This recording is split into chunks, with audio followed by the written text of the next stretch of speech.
உள்ள வந்து குளுக்கோஸை கொண்டு போக முடியல. எப்படி கல்லீரலை சுத்தி கொழுப்பு படிஞ்சதோ அதே போல நம்முடைய கணையத்தை சுத்தியும் பான்கிரியாஸை சுத்தியும் வந்து கொழுப்பு படிய ஆரம்பிக்கும் பொழுதுதான் நமக்கு சர்க்கரை நோய் வந்து வர ஆரம்பிக்குது. இது ரெண்டுமே வந்து மாறி மாறி நடக்க ஆரம்பிக்குது.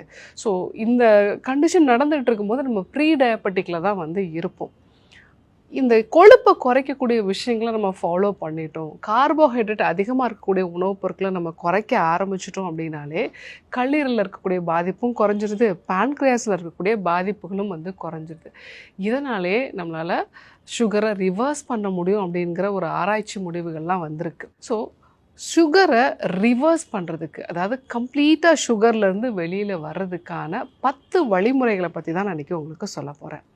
முதல் விஷயம் ஃபைன் கார்போஹைட்ரேட், அதாவது பேக்கரி ஐட்டம்ஸு, ஸ்வீட்ஸு, நிறைய சுகர் வந்து எடுத்துக்கிறது.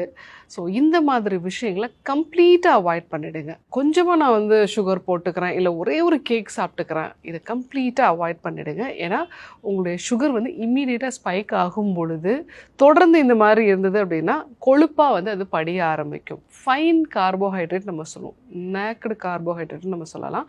ஸோ வெறும் இட்லி சாப்பிட்றது, இல்லை வந்து இட்லி தோசை வந்து சாப்பிட்றது, அதே மாதிரி வந்து சாதம் நிறைய சாப்பிட்றது, காய்கறிகள்லாம் எதுவுமே இல்லாமல் இப்படி சாப்பிட்றத நீங்கள் குறைச்சிங்க அப்படின்னாலே உங்களுடைய சுகர் கண்டிப்பாக வந்து கண்ட்ரோலில் வரும். ரெண்டாவது விஷயம், நீங்கள் உணவு சாப்பிட்றதே ஒரு குறிப்பிட்ட ஆர்டரில் வந்து சாப்பிடணும். முதல்ல புரோட்டீன் வந்து எடுத்துக்கோங்க, பயறு வகைகளோ இல்லை வந்து வேக வச்ச கோழி முட்டையோ வந்து நீங்கள் எடுத்துக்கோங்க.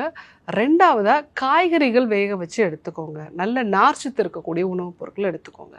மூணாவதாக நீங்கள் கார்போஹைட்ரேட் எடுத்துக்கலாம், நீங்கள் எடுத்துக்கூடிய இட்லியோ தோசையோ வந்து எடுத்துக்கலாம். இந்த ஆர்டரில் நீங்கள் வந்து ஃபுட்டை வந்து எடுத்துக்கிட்டீங்க அப்படின்னா உங்கள் சுகர் வந்து 37% வரைக்குமே வந்து குறையும்.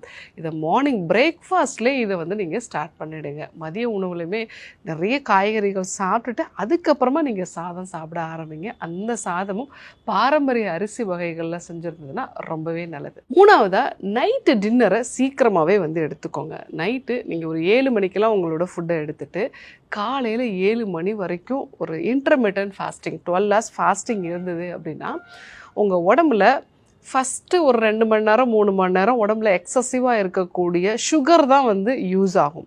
அந்த சுகரும் முழுசாக குறைஞ்ச பிறகு உங்கள் உடம்புல இருக்கக்கூடிய கொழுப்பு, முக்கியமாக கல்லீரலில் இருக்கக்கூடிய கொழுப்புகள் எல்லாமே வந்து உடம்புக்கு தேவையான சக்தியாக வந்து மாற்றப்படும்.